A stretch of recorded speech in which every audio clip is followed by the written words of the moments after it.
Welcome, my dearly beloved viewers, to my latest presentation titled Frequent Mispronunciations in English, according to IPA, International Phonetic Alphabet. By me, Mwalimu Ngand'osamba, the language detective. Prior to defining keywords in my title, allow me to express my heartfelt gratitude to Mr. Takesh Pandey in Houston, in the States, Mr. Mohammed Ahmed in Cairo, Egypt, Mr. Suhail Patel in Lusaka, Zambia, Mrs. Caritas Mvula, head teacher in Lusaka, to name but a few, for their regular financial and academic and moral support to my literary trade. And now, I have a few words to mention, to share with you before actually defining the keywords in the motion in the title. The first one is that this is the English language is not a national language like we have, for example, besides, apart from, the official language, national languages in Zambia, here where we are, Nyanja and Bemba. If you go to West Africa, aside from the official language, we have Bambara, Hausa, and so on. You see, Yoruba. If you go to North Africa, of course, it's Islam, okay? Arabic, those are Islamic countries, so they use Islamic, they use Arabic language.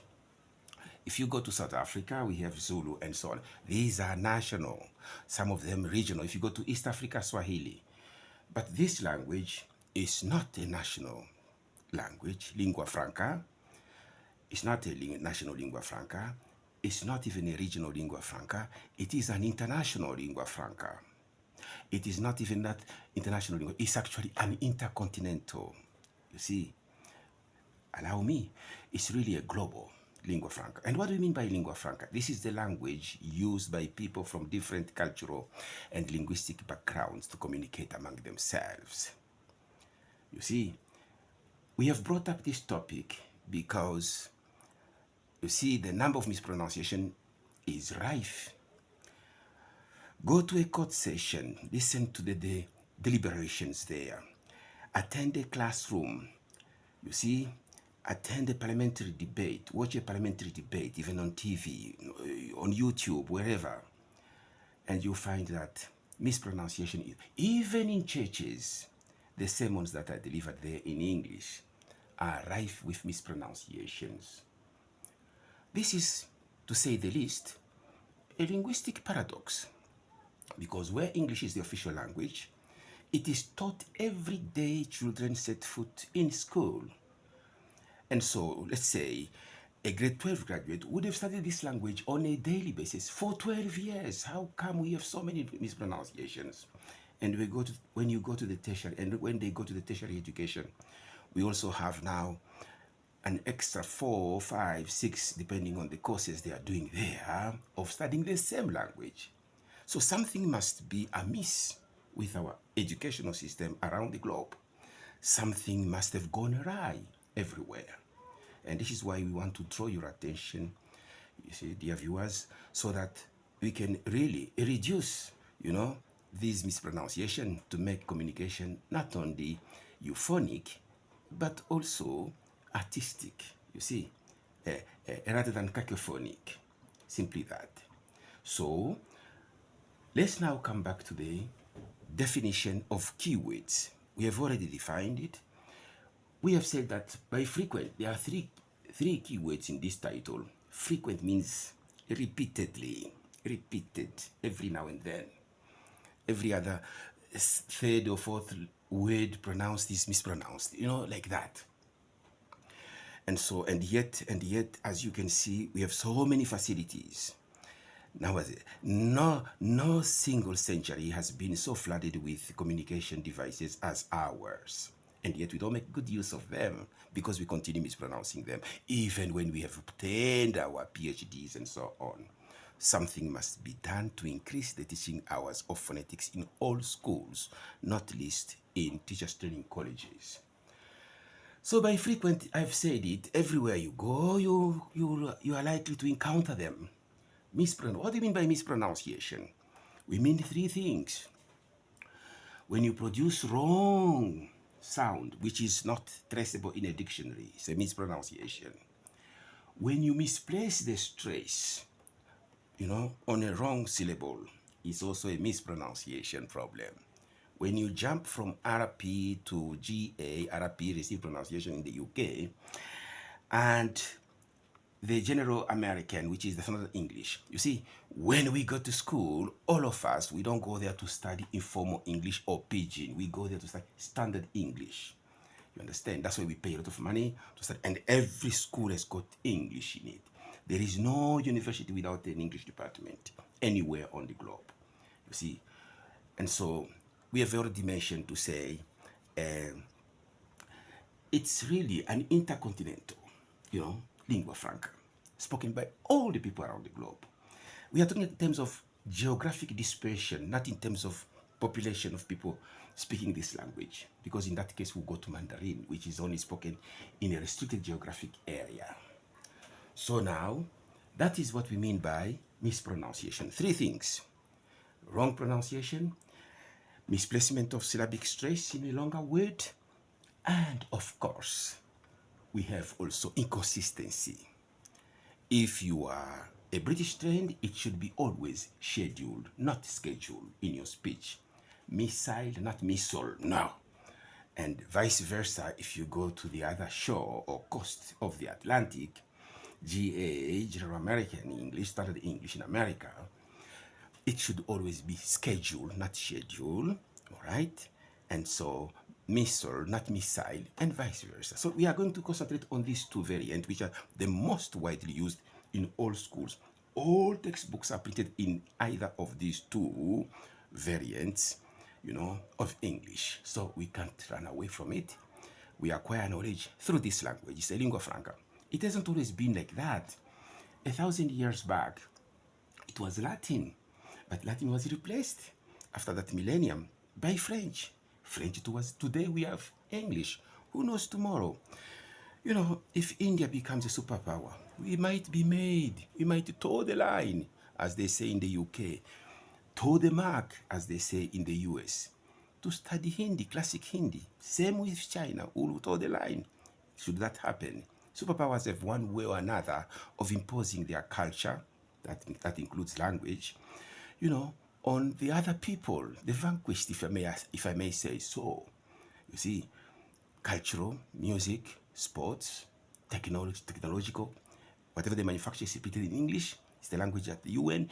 The superpowers have many ways of imposing their culture on others, and that's how we've been living, and that's why I hope we'll continue living, really, even in the so-called, in the forthcoming, the auspicious multipolar world. Well, I think we have defined the keywords.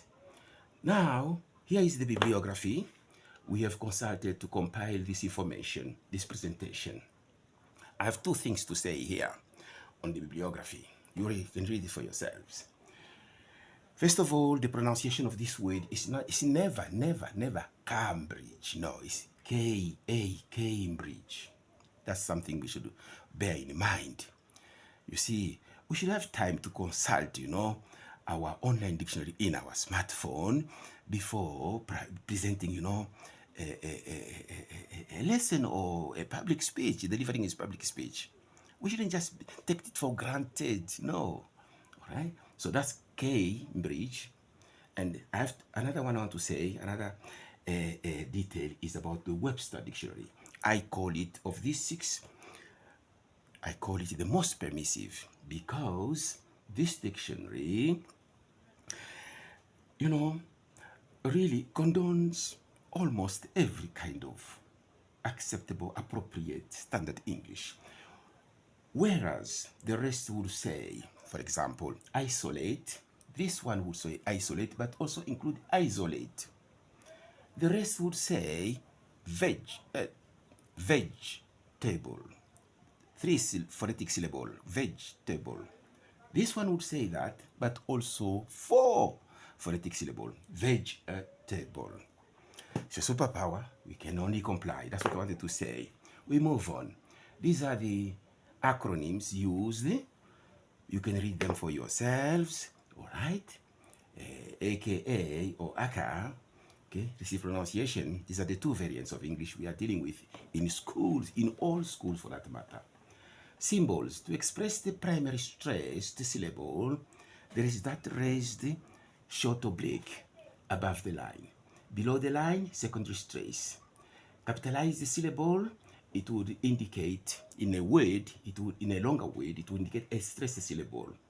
Syllabic stress is shown by the separation of syllables is shown by that red line, dot on the line. Anything found inside the round bracket is optional, up to you to use or not to use. It's not mandatory. Whatever you see between two slant lines, that's never A. No, that's not, that's not A, B, C, D. Here we are dealing with phonetic symbols. And so this is they have only one sound. That's short A. This is long A, the car. Okay, there's a quantity, A, live. With your permission, dear viewers, allow me to correct the lapsus linguae on the symbols and also shorten them. So for instance, we have deleted, there shouldn't be too many, just an example. Now, the long R and short R have been deleted. And so we have short E, like you say, a ship, a vessel, and a sheep, four-legged domestic animal. This is not BC. Some of these symbols are the same as the letters, the 26 letters of the Roman alphabet, except that when they are found inside slant lines, they only carry one sound at a time. You see, when we were at primary school, we were told, lower primary school for that matter, to pronounce A, E, I, O, U. That was primary school. It is still valid even today. In phonetics, each one of these symbols between two syllables carry only one sound.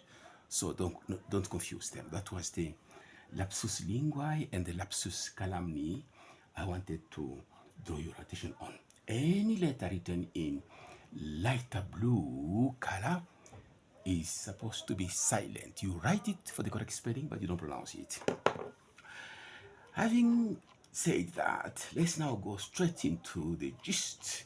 Let's now plunge into the gist of the topic, which is that this presentation comprises 10 parts.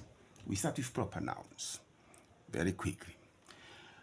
It's written like that. Well, you pronounce Louis. There is no Lewis anywhere. We have already said this one. There is no Cambridge. It's Cambridge.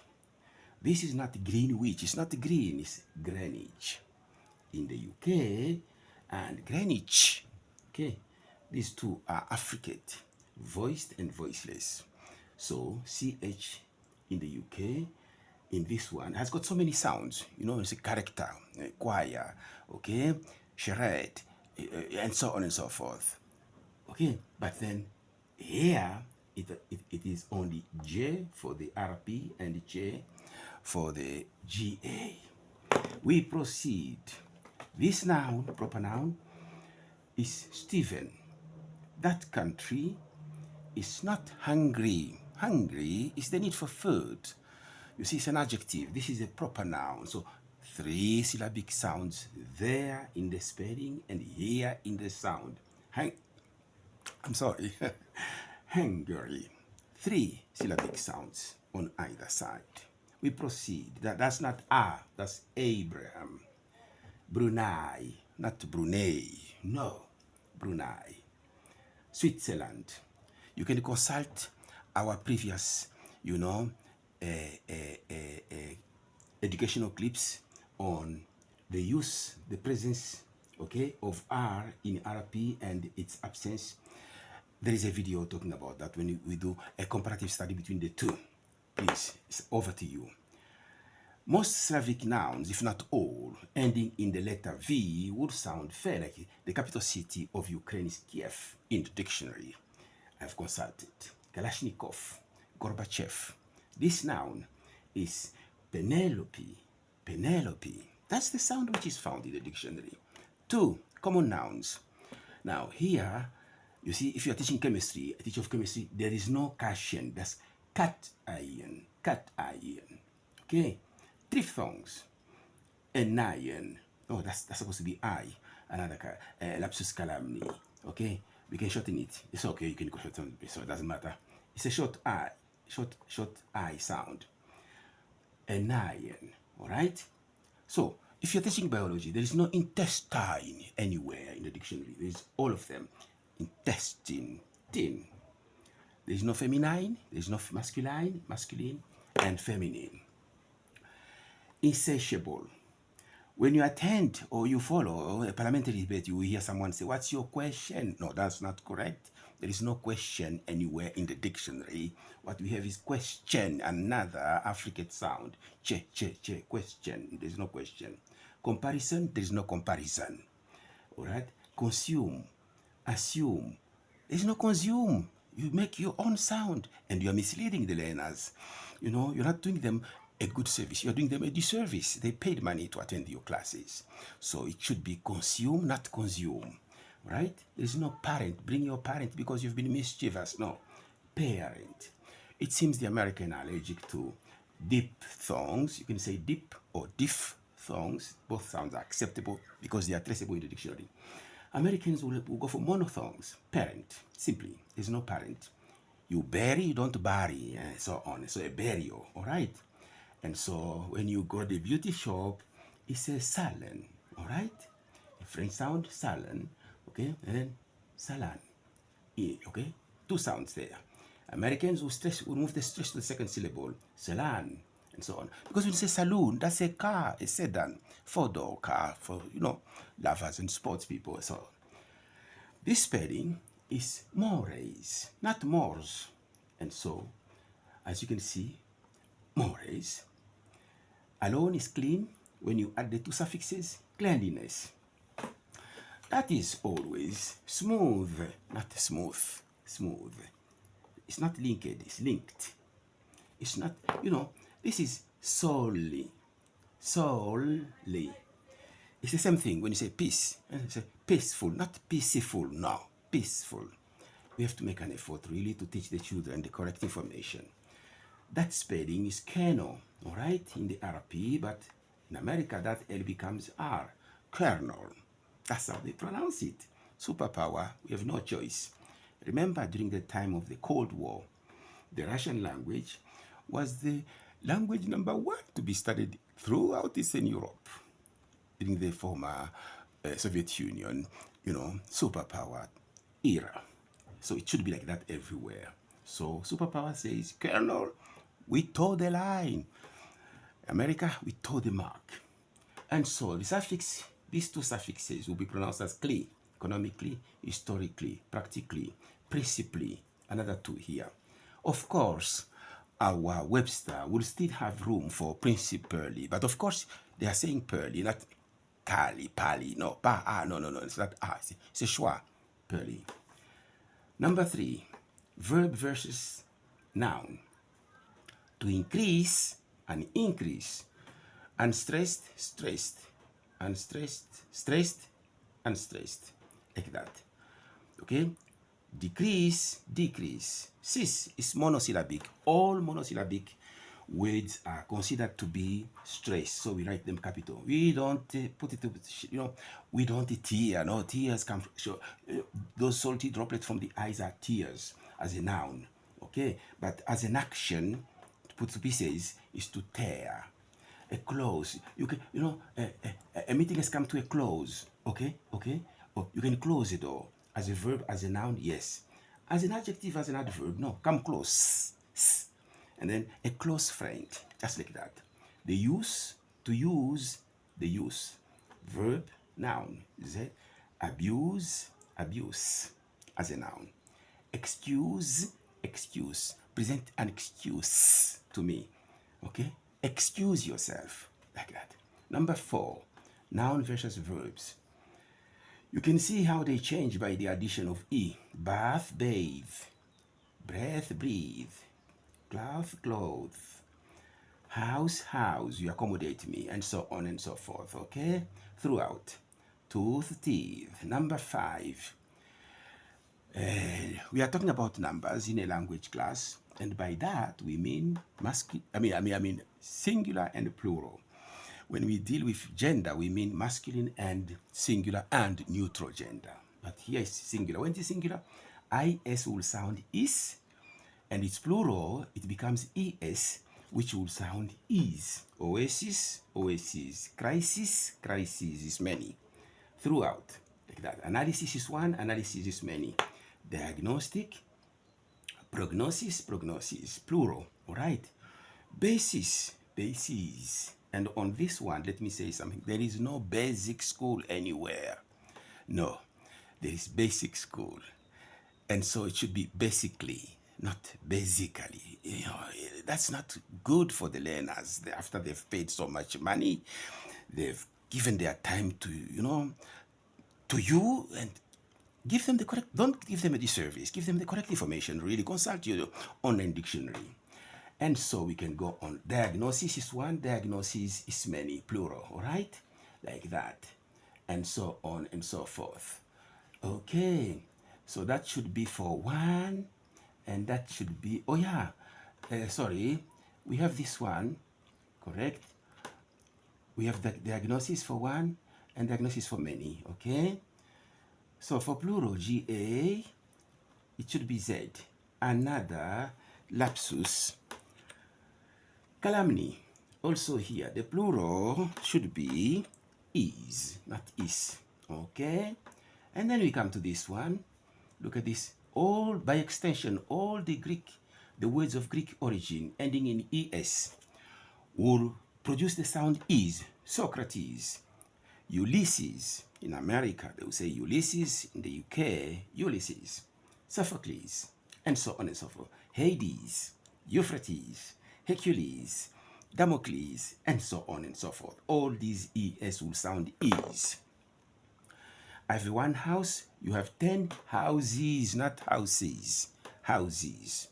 I can see some doubting Thomases raising their eyebrow. Don't argue with me, consult your online dictionary or your physical dictionary, and you will be reassured. So again, here, base and bases, like that. One, many, all right? When you hear a Marine Corps, is one. When you hear members of the diplomatic corps, same spelling, but no Z there, Z here. This is plural, that's singular. Same thing here. This is plural, that's singular. Chassis, chassis. And by the way, between the brackets, with your permission, dear viewers, allow me to raise another lapsus calami. It's really an agony to be an imperfect being. Only angels are perfect. We have added, the silent letters, color, which is lighter blue, on these singular nouns. But we have kept the S because they are audible in the plural. So we were saying core, cores, précis, précis is shown in lighter blue color. And when we come to this one, we say chassis, S is silent, inaudible, mute. Here we say chassis. Not long, but short E sound. It should be dotted anyway. While there, and before entering part 6, let me share with you what historical linguists and taxonomists, those who classify languages and so on, tell us about this English language.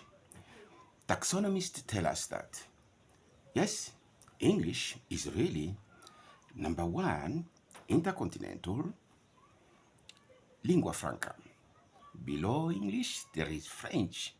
In the third position, there are two languages, two linguae francae, Arabic and Spanish, and so on and so forth.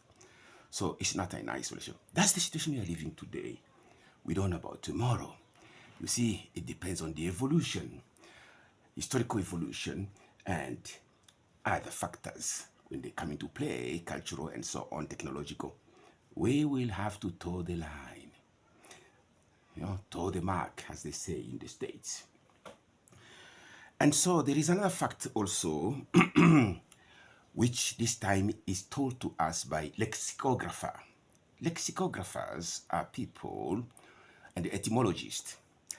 Etymologists are people, are linguists who trace the origin of words into a language, where it came from, where it is going, and so on and so forth, the evolution of the language.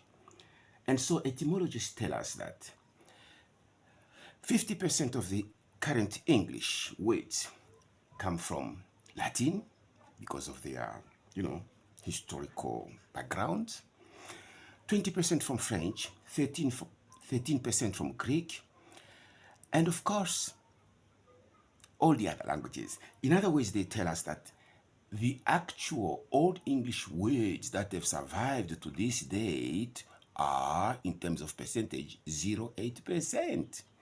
That's traceable. If you search, in the library, you'll find this information on Google search engine. Everything is clear there. Even Swahili has contributed words to English. Algebra comes from Arabic, and so on and so forth. So maybe it is not very, it is not very appropriate. It is not very fair. It's a bit somehow like disingenuous for any individual country to say, it's my language. No, we have all contributed something to this language. Why don't we simply call it a collective language? Ownership, this lingua, number one, lingua franca, intercontinental lingua franca, English. That was a bit of, some contribution I wanted to make. Personal contribution. And now we come to silent letters, number 6. Of course, the lighter blue would mean don't pronounce it, but you have to spell it. You have to write it for the correct spelling. Accurate spelling, it should be there. The first one we have jeopardize. Jews, not Jews. I know. In African languages, in the Bantu languages, of which I'm one of the speakers, when a letter is written, it has to be read, but not so in English and French. We have silent letters there. So this is Jews, sword, not sword. Llama, draw, right, not drawer. Leopard, handsome, mnemonic, whereas, okay, whereas, okay, whereas, like that. And so, parliament, okay, parliament, they'll pronounce that like that. Number 7, we have now how the stress shifts when the part of speech changes.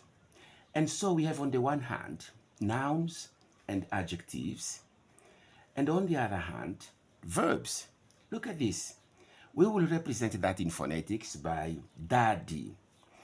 Da for stressed syllable, D for unstressed. So we have on the first column, daddy, stressed, unstressed. In the second column, the opposite, the other way around. Unstressed, stressed, because it has become a verb. So, an affix to affix, absent to absent, and so on and so forth. Your conduct to conduct, a conflict, a contract to contract, a contrast. You can go on, a convert, and continuously, all right? Without, in fact, changing anything. Can I raise some point here? It doesn't mean all of them, when they have, two syllables, they should change when they change the part of speech. No. For instance, mandate as a noun and as a verb would be stressed on the first syllable, mandate. And there are many others like that. So don't take anything for granted. We are just giving a sample here. Number 8, inconsistent pronunciations between USGA and UKRP. On the left hand, we have RP, received pronunciation, general English, standard English. These are the only English we find in textbooks, no other dialect. That spelling would be three syllable will produce three phonetic sounds. Literature. Here for literature, literature, like that. This spelling, you will call it, you will pronounce it as either. In the UK, either. Lieutenant, lieutenant, lieutenant. This spelling, RP, vitamin, vitamin. GA, vitamin. Fertile, fertile. Missile, missile, and so on and so forth. Hostile, hostile. Right.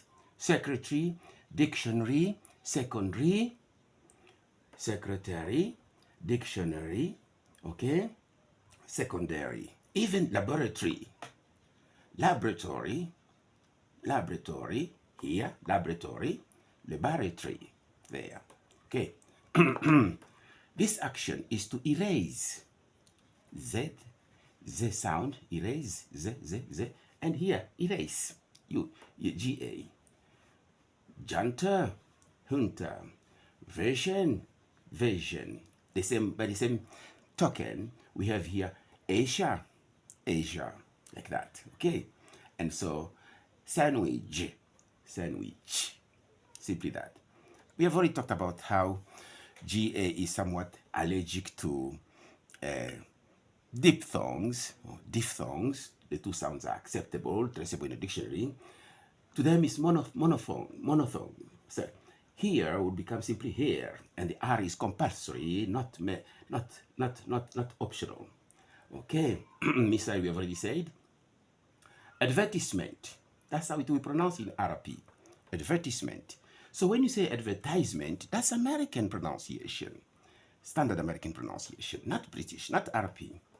Number 9, we have here again the same two columns. For that spelling, no R there, R is here. Urban, urban, urban, urban.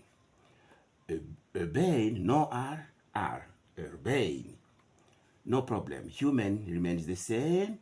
Humane, the same. Where there are, R should not be pronounced in RP, it should be pronounced here. You have to consult at the bottom, at the end of this presentation. We have our YouTube channel mentioned there. Visit it and you will find this information.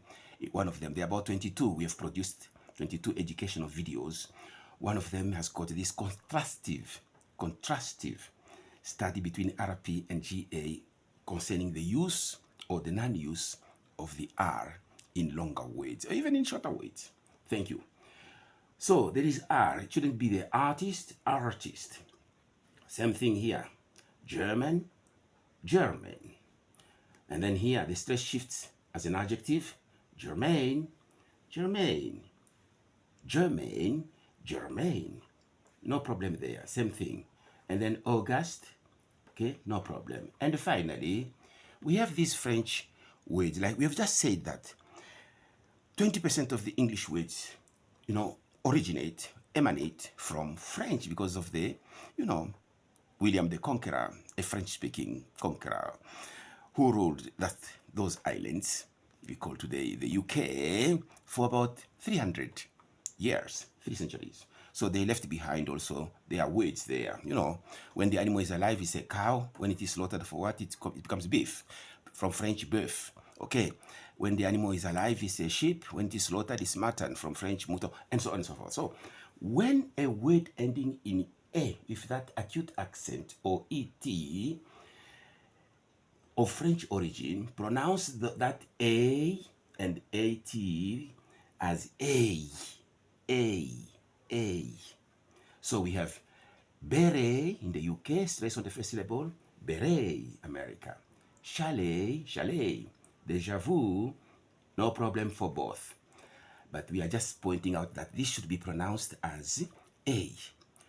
Duvet, and so on and so. Ballet, flambe, valet, and so on and so forth until we reach coup d'etat. All right, this accent, acute accent, this A bearing an acute accent on top is A, coup d'etat. like that. Coup d'etat. And finally, communique. This is how they will speak it in the UK, and this is how they will speak it in the States. Communique. Okay, secondary stress, primary stress, secondary stress, primary stress. Communique, communique, communicate.